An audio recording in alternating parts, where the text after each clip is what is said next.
Hey YouTube, today we're going to be talking about running Windows 7 on a compact Presario 701CL. So let's start out by turning it on.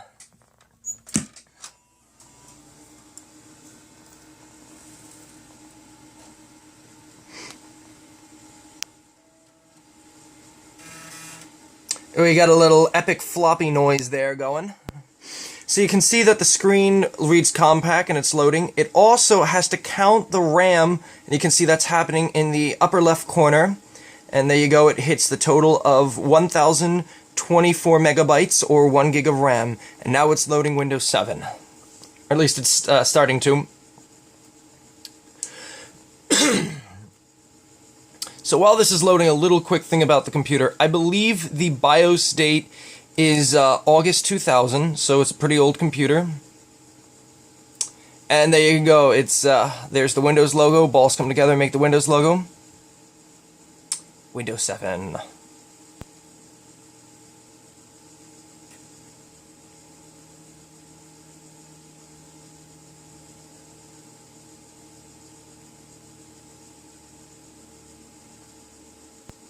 So, while this is loading, let's talk a little quickly about the computer, and if we can get that in focus. It originally came with a 1.2 gigahertz AMD Athlon processor. I believe the socket on that was a 468, and it also came with 256 kilobytes of cache. You also have 128 megabytes, or I should say it came with 128 megabytes of RAM, and it is PC-133 RAM. For those who don't know it, that is the predecessor to DDR. So it's pretty old.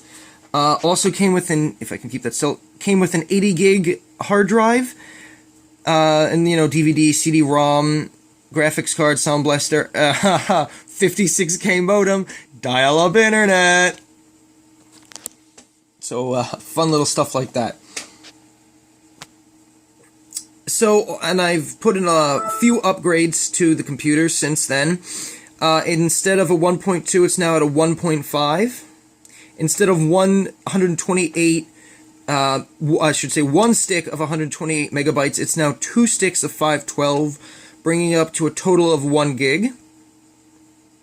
I've replaced the 80 gig hard drive. Actually, it died, with a 250 gig hard drive. Replaced this, kept this, the DVD-ROM here. Replaced the CD optical drive here with a DVD rewritable, so I can now rewrite to both.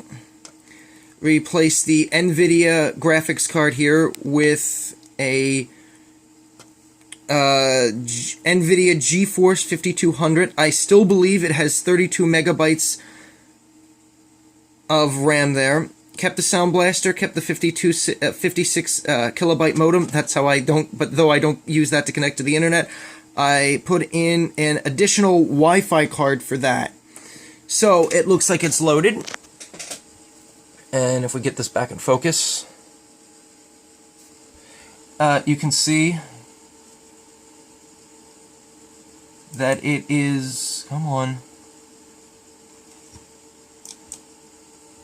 There we go, now it's in focus. You can see that this is Windows 7, you know, taskbar and everything, so on and so forth, computer. So if we bring up computer, there you go, you can see your drives and everything, and you can also see, if we can bring it just a bit closer, 1 gigabyte of RAM, and an AMD Athlon processor. We're going to go to Properties.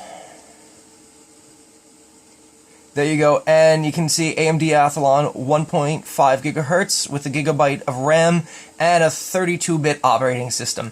Now the part that you've all been waiting for, the floppy disks. So really, you can see I have 3 on here, and I don't know why this comes up like a USB, but this is the zip disk.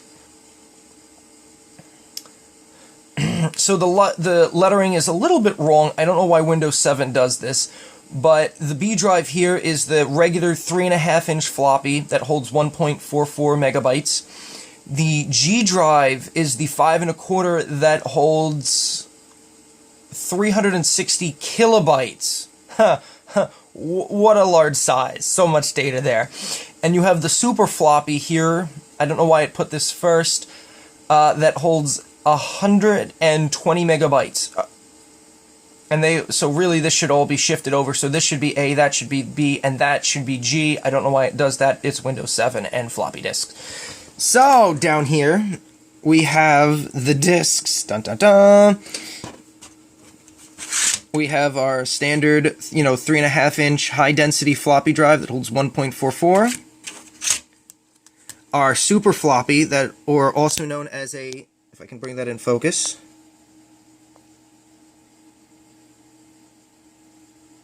Good enough. That holds our super disk that holds 120 megabytes. We have our standard zip disk.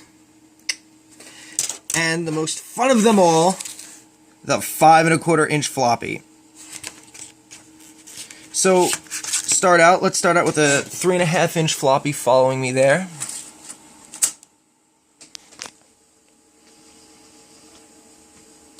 I'm going to go to B.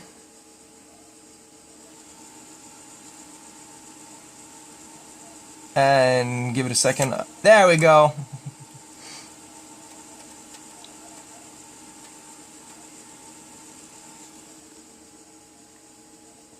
And as you can see, it's a setup disk, and it has some very, very, very old application. I believe this was actually designed to run on Windows 3.1 from the early 90s. So, there you go. So we're going to eject the disk here.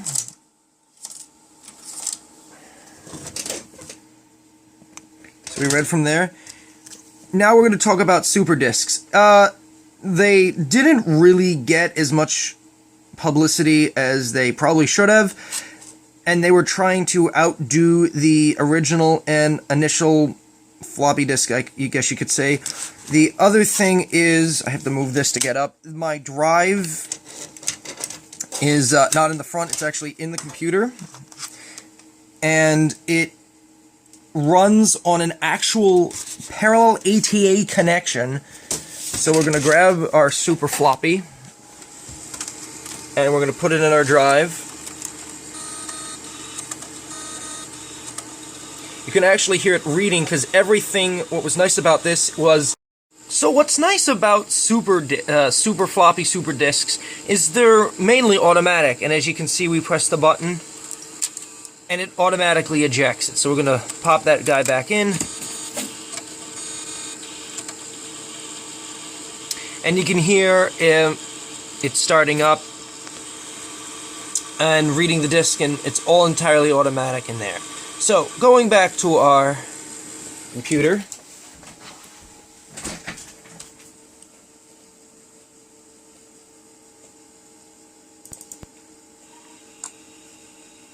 Floppy reading. And if we, now there's no files on here, but if we right click properties, and you can see it holds it's a floppy disk that holds 120 megabytes. So there we go. Now, sometimes, no, with XP you could actually eject them. Like you could right click eject and it would pop it out, but not for this. Going back, there we go, eject. Now going with our next disk, we have our, if I can get there, it's coming up kind of dark, our zip disk. Yay. I do have a 250 megabyte drive, but I can't seem to find my one or two disks, so we'll just do a regular 100 zip disk. Throw that in there. See it reading, so on and so forth. And as you can see, like before, so now the D drive, you know, shows the volume and everything. Shows up differently in XP, but there you go, a bunch of old Windows 95 stuff. Go back. Now I believe you can yes. And then you can go eject.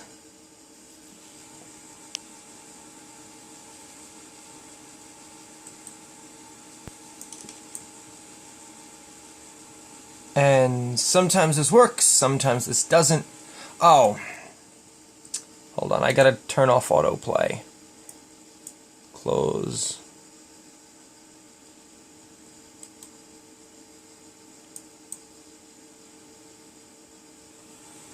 Alright, sometimes this works, sometimes this doesn't. Yeah, we're just gonna eject it there.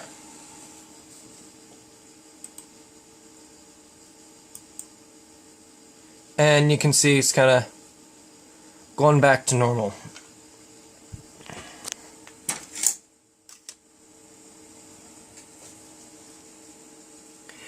Now, the most fun one of them all, the lighting today is very dark, but the more fun one of them all is the 5¼ inch floppy, which holds a whopping 365 kilobytes, and you can even see that little silver ring there, I believe. Yeah, it's a single side, double density. So, the moment you guys have all been waiting for. Pop that guy in there. Remember, you have to actually turn latches with them. And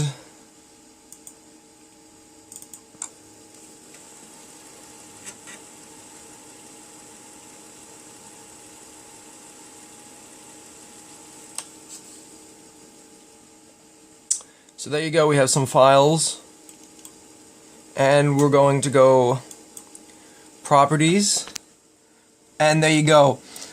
We've used 60 kilobytes in that little picture and text file there. We have free space, 294 kilobytes, and well, they round to 360, but yes, the whole disk itself holds a whopping 354 kilobytes.